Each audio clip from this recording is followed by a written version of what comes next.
Bonjour chers internautes, aujourd'hui nous sommes dans l'émission Sen-Guinée. Actuellement nous sommes à la Médina, à la rue 22 avec l'organisation des femmes qui sont bloquées ici à Dakar.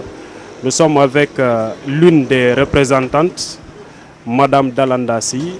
Elle va nous expliquer la situation dans laquelle elle vit ici au Sénégal depuis la fermeture des frontières à cause de l'état d'urgence sanitaire. Ok, quelle est votre situation actuellement, la situation que vous vivez ici à Dakar depuis que vous êtes là? On fait face à une situation très déplorable depuis qu'on est venu ici. On est venu ici le mois de mars, juste pour 2 semaines, acheter des bagages et retourner en Guinée. Mais franchement, les 2 semaines se sont transformées en 3 mois, voire même 4 mois maintenant, depuis que nous sommes à Dakar ici. Mais vous imaginez, tu viens pour un programme de 2 semaines, tu te retrouves coincé pendant 3 semaines à un endroit que tu ne connais pas bien, juste tu viens de temps en temps pour acheter des bagages et rentrer à ton pays. Et franchement, là, on souffre. Parce que quand je parle de souffrance, je parle de location, la nourriture, les déplacements. Vu que nos places sont fermées en Guinée, ça fait 3 mois de cela. Franchement, là, c'est pas encourageant. On ne souhaite pas être en ce moment ici, franchement. On est là, mais c'est pas de notre plein gré. Là, on est là, on n'a plus de nourriture, on n'a plus d'argent de poste. Là où je vous parle comme ça, je suis à la Médina, rue 22. On achète des bagages à la boutique ici.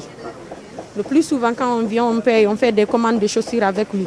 Je suis obligée même de retourner certaines chaussures aujourd'hui pour pouvoir avoir un peu d'économie avec moi. Je vais retourner beaucoup de bagages aujourd'hui avec lui. C'est ça en fait. On vit dans des situations très très déplorables. Et je ne suis pas la seule. Tout le groupe fait la même chose. Vous partez actuellement à la rue 25, tout de suite, vous allez trouver beaucoup de Guinéens qui sont là-bas pour retourner des bagages. On n'a plus d'argent de poste. Il y a beaucoup qui ont été délogés. Avant, beaucoup étaient à la rue 25, à la Médina.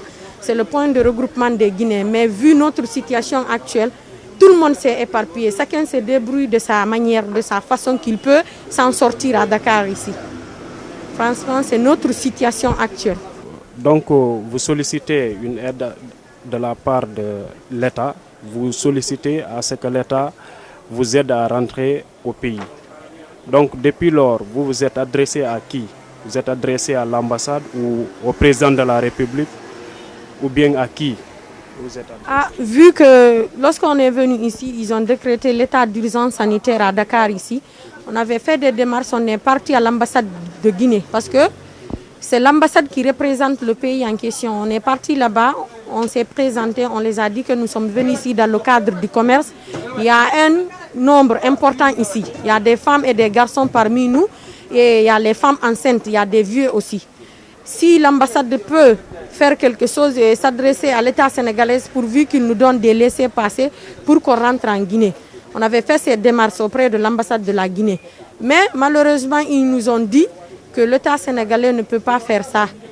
Nous prendre ici en bus et rentrer chez nous, 3 jours de trajet, ça pouvait augmenter les risques de contamination. Après ça, on est resté 1 mois. Après, le président Macky Sall, il avait dit qu'il allait ouvrir les frontières le mois passé, depuis le mois passé. Mais on a attendu, là aussi, ils ont augmenté 1 mois.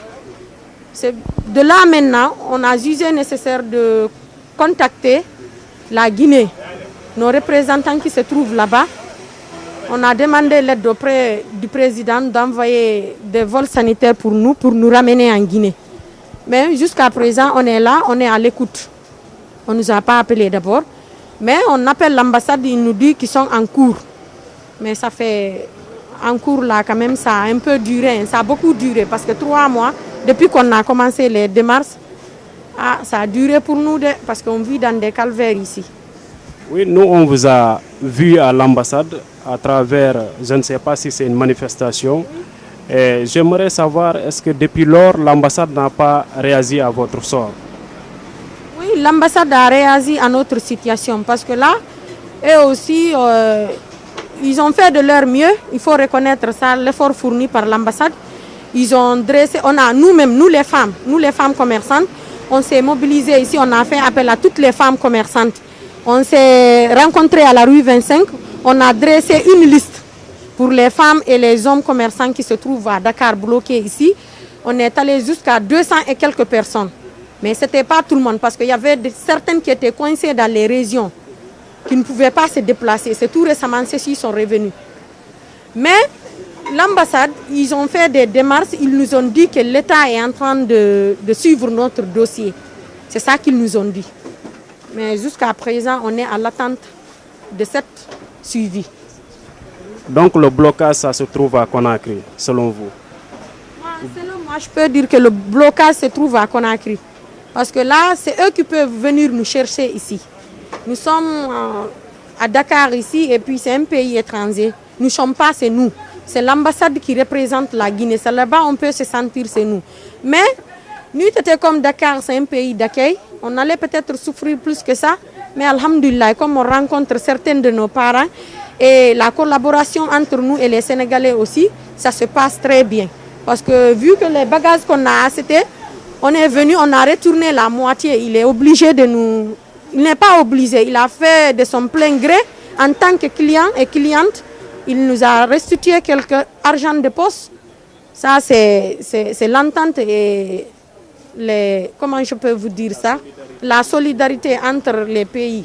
Ça aussi, on remercie Dieu, alhamdoulilah. On souffre, mais quand même, on arrive à s'en sortir de temps en temps. Dieu est là et on se débrouille quand même. On se débrouille, mais ce blocage, je pense que ça vient de chez nous là-bas. Ils doivent faire quelque chose. Par exemple, les Maliens, nos amis commerçantes maliennes et ivoiriennes qui étaient ici avec nous, eux, ils sont rentrés depuis le mois de Carême. Maintenant, je peux dire que c'est nous les femmes guinéennes qui rôdent dans les rues de Dakar. On est là, c'est les femmes guinéennes qui restent. Et nous aussi, on demande secours auprès de notre gouvernement qu'il fasse quelque chose. Vu ce qui se passe actuellement, on était venu avec 4 femmes enceintes. Les 4 femmes enceintes, il y a 3 qui ont accouché. La 4e aussi, ça peut qu'elle accouche dans la semaine là, selon les examens qu'on a reçus à l'hôpital. Parce que moi, je suis la représentante des femmes commerçantes bloquées ici. Mais malheureusement pour nous, le groupe, on a perdu le bébé de la 3e femme qui a accouché ici, au nom de Hadja Madina Diallo.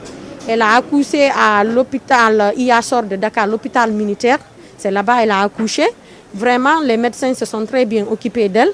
Et le président du Goa en question, il est venu à notre secours. Il a pris les frais de l'hôpital en charge. Il nous a assistés financièrement et moralement aussi. Monsieur Serif Abdallah, le président du Goa, oui, il est venu à notre secours. Parce que moi-même qui vous parle, j'étais malade. J'ai fait une crise ici. Je suis restée 2 jours, voire 3 jours à l'hôpital Iachor.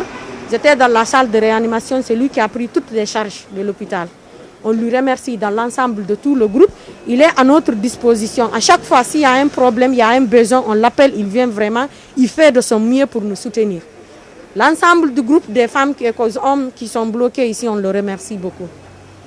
Donc, merci à lui. Et y a-t-il d'autres Guinéens résidant au Sénégal qui ont apporté aussi leur solidarité à votre cause? Par exemple, certains acteurs ici qui sont là, on connaît l'exemple des partis politiques qui ont des représentants ici. Est-ce qu'il y a eu des réactions? Ou bien d'autres Guinéens qui sont dans l'entrepreneuriat, est-ce qu'ils ont réagi à votre sort en guise de solidarité? Oui, il y a eu les médecins qui sont venus faire leur thèse ici. J'oublie même leur ONG. Eux, ils sont venus à notre secours. Ils nous ont envoyé 10 sacs de riz et 10 bidons d'huile avec les gels lave à main. Et bien avant ça aussi, on remercie le président des partis politiques qui se trouvent en Guinée, M. Selou Dalen Diallo.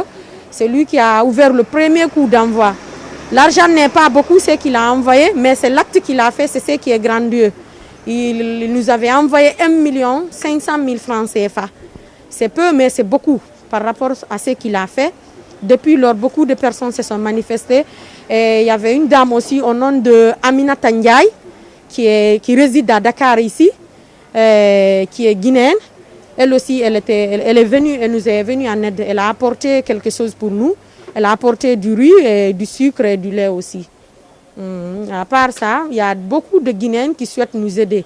Et le président aussi, il était une fois, il avait envoyé 10 millions de francs CFA pour tout le groupe qui était ici. On a partagé l'argent, chacun a eu 50 000. Ça, c'était le mois de carême. Mais tu t'imagines, il y a certains qui payent 10 000, il y a certains qui payent 5 000 par jour. Dakar, c'est un pays d'accueil, c'est vrai, mais Dakar aussi reste actuellement la capitale de l'Afrique de l'Ouest qui est plus chère. Hein. Ça aussi, on ne doit pas oublier ça. On est là, on est coincé ici, on n'a plus de source de revenus. Maintenant, notre dernier recours, c'est de retourner les bagages. Vous voyez les bagages, et ce que je suis en train de faire ici, tout le monde le fait actuellement. Toutes les femmes et les hommes qui se trouvent ici sont en train de faire la même chose pour pouvoir se soutenir et subvenir à nos besoins. Quel message allez-vous lancer à l'endroit des autorités? Le message que je peux lancer à l'endroit des autorités des deux pays, parce que ils n'ont qu'à trouver une entente, une négociation pour nous faire rentrer. Sinon, ce n'est pas bon, ça risque de dégénérer. Parce que là, il y a beaucoup de malades actuellement. Là où je vous parle, il y a beaucoup de malades parmi nous. Il y a beaucoup qui sont malades. Il y a certains actuellement qui sont à l'hôpital. C'est des gens, ils ont été délogés, ils n'ont plus d'argent ici. L'État guinéen est en train de fournir des efforts pour nous ramener, mais ils n'ont qu'à faire plus vite. C'est plus mieux pour nous tous. Parce que la femme qui a perdu son bébé et la femme qui accouche et celles qui ont accouché ici, elle vit dans des conditions très difficiles. Hein. Et moi-même, je suis là, je vis dans des conditions très difficiles. Je n'ai pas un enfant avec moi, je ne suis pas nourrice. Et vous imaginez une femme qui est enceinte et une femme qui a un enfant à côté, tu n'as pas les sources de revenus. Non, ce n'est pas facile. Ce que je peux demander au gouvernement, c'est de faire plus vite, c'est mieux. C'est de faire plus vite. Et vous, les journalistes aussi, je vous retourne la question. Ce que vous pouvez faire pour nous, pour qu'on rentre, il faut faire ça le plus vite possible pour que le message soit parti rapidement. C'est ça que je peux demander au gouvernement guinéen. On les remercie pour l'attention qu'ils ont fournie.